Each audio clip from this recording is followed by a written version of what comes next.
안녕하세요. 증시브리핑 한혜솔입니다. 겨울 끝자락에 한방눈이 펑펑 내리는 걸 보고 있으니까 바람이 몰아치는데도 뭔가 마음이 포근해지더라고요. 그래도 오늘로 막바지 한파가 정말 마무리될 것 같으니까요. 활기차게 움직일 준비하셔도 될 것 같아요. 18일 브리핑 시작하겠습니다. 네, 중국 정부가 코로나19 사태의 충격에서 벗어나기 위해 강한 경기 부양 의지를 내부치고 있는데요. 어제 인민은행이 1년 만기 중기 유동성 지원 창구 MLF 대출 금리를 기존의 3.25%에서 3.15%로 0.1%포인트 내렸습니다. MLF 금리는 사실상 인민은행의 정책금리 역할을 합니다. 이 금리가 내려가면 시중은행들도 더 낮은 비용으로 자금을 조달할 수 있게 되고요.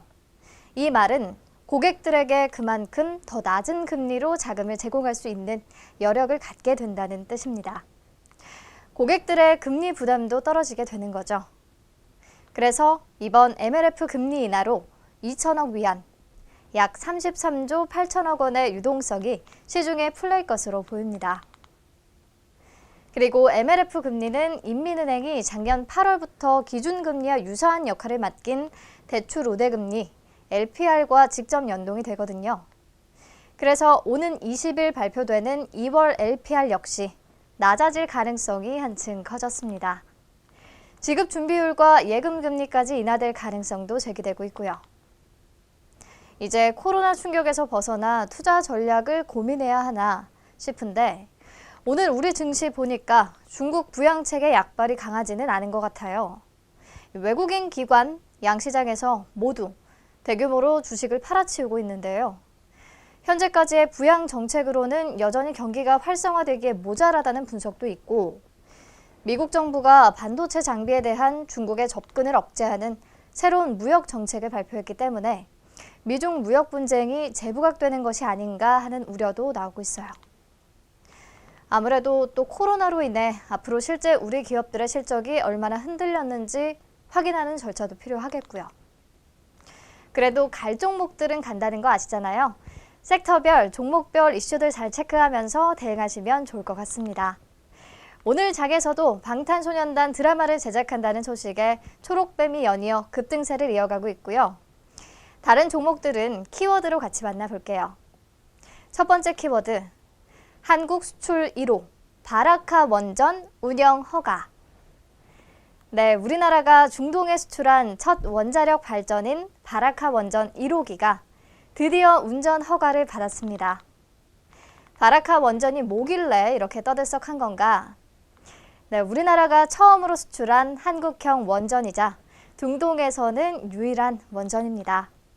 그렇기 때문에 본격 상업 운영에 들어가면 수출 효과가 엄청날 것이라는 기대가 굉장히 크죠. 조금 더 자세히 알아볼까요? 정확히 바라카 원전 사업은 한국형 차세대 원전인 APR 1400 4기를 아랍에미리트 수도 아부다비에서 서쪽으로 270km 떨어진 바라카 지역에 건설하는 프로젝트였습니다. 한국전력이 2009년에 프랑스, 일본 등과 치열한 경합을 벌인 끝에 이 사업을 수주했고 2012년에 착공에 들어갔죠.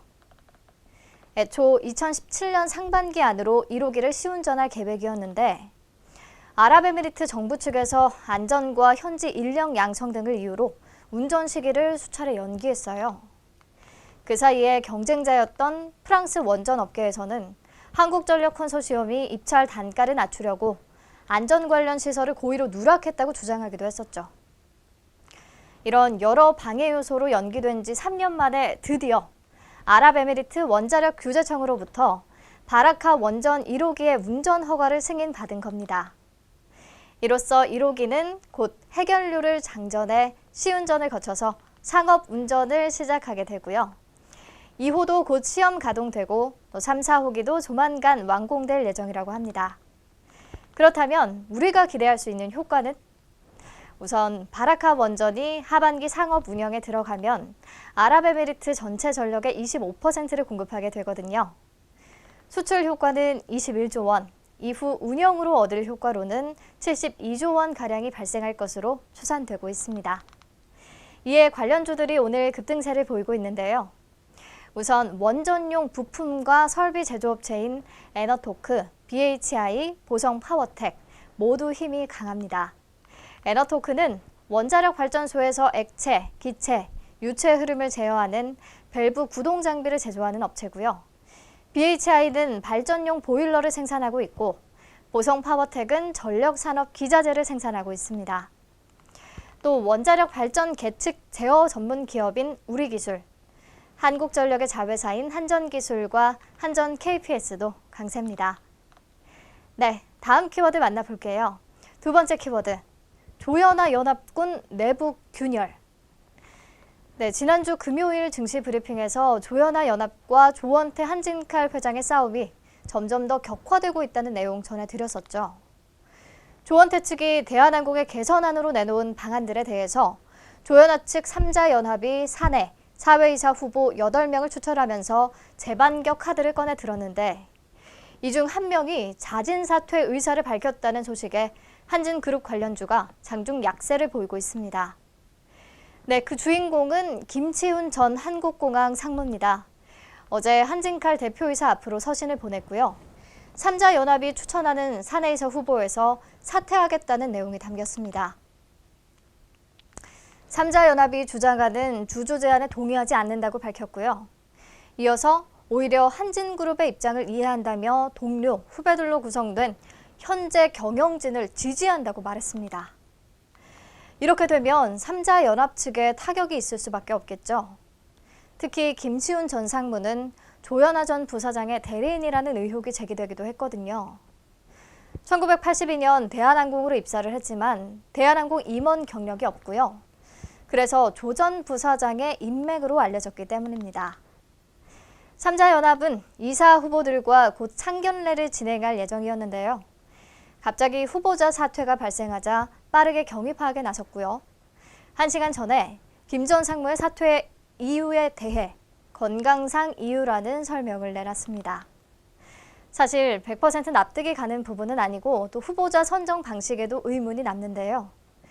주주총회 전까지 또 업데이트되는 내용은 바로바로 전달해 드릴게요.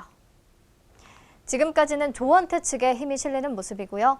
조연아 연합군이 삐그덕대는 모습을 보일수록 한진칼 관련주들도 위태롭기는 마찬가지일 것입니다. 네, 마지막으로 시젠의 코로나19 진단키트 긴급 사용 승인 소식 전해드리면서 마칠게요. 시젠은 최근 개발한 코로나19 진단 시약이 지난 7일 유럽 인증을 받았고요. 지난 12일에는 질병관리본부로부터 식품의약품안전처의 긴급 사용 승인을 받았다고 합니다. 이에 시젠은 국내 출시를 시작으로 전 세계 공급에 나설 계획이라고 하는데요. 현재 한국이 그나마 코로나19 대응의 모범 국가로 인식되고 있기 때문에 해외 시장에서 큰 주목을 받을 것으로 기대됩니다. 네, 오늘 브리핑 여기서 마칠게요. 내일 다시 만나요.